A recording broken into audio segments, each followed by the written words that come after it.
சென்னை மழை வெள்ள பாதிப்பிற்கு தமிழக அரசை விமர்சிக்க கூடாது என்று நாடாளும் மக்கள் கட்சித் தலைவர் கார்த்திக் தெரிவித்துள்ளார். இது தொடர்பாக அவருடன் எமது செய்தியாளர் ராஜா நடத்திய நேர்காணலை இப்போது பார்க்கலாம். சார், தற்பொழுது மழை வெள்ளம் ஏற்பட்டு தற்பொழுது நிவாரணப் பணிகள் எல்லாம் நடந்துட்டு இருக்கு. தொடர்ந்து பல்வேறு தரப்பினர் நிவாரணப் பணிகள் சரியில்லை, பல்வேறு பிரச்சனைகளை எழுப்பி வருகின்றனர், குறை கூறி வருகின்றனர். இது பற்றி உங்களுடைய கட்சியின் நிலைப்பாடு என்ன? உங்களுடைய கட்சியினுடைய கருத்து என்ன? உண்மையை சொல்றேன்னா டெஃபினட்டா பாதிப்பு பூதாகரமா இருக்குன்னு தான் நம்ம எல்லாருமே ஒத்துக்கணும். ஏன்னா நம்ம எல்லாருமே பாதிக்கப்பட்டிருக்கோம். இவங்க தான் பாதிக்கப்பட்டிருக்காங்க, அவங்க தான் பாதிக்கப்பட்டிருக்காங்க. இல்லை, இங்கேயே நம்ம இப்ப நிக்கிறோமே, இங்கேயே 5 அடிக்கு தண்ணி இருந்தது. So it is not like நாங்களும் வீட்டை காலி பண்ணிட்டு போக வேண்டிய கட்டாயம் இருந்தது உண்மை.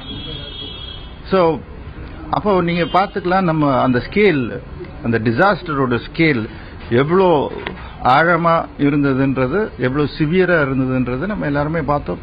பட் அதுலயும் பாலிடிக்ஸ் பண்றது மிக மிக தவறுன்னு தான் நான் நினைக்கிறேன். ஏன்னா இது ஒரு அரசை குற்றம் சொல்றது ரொம்ப ரொம்ப ரொம்ப தப்பு.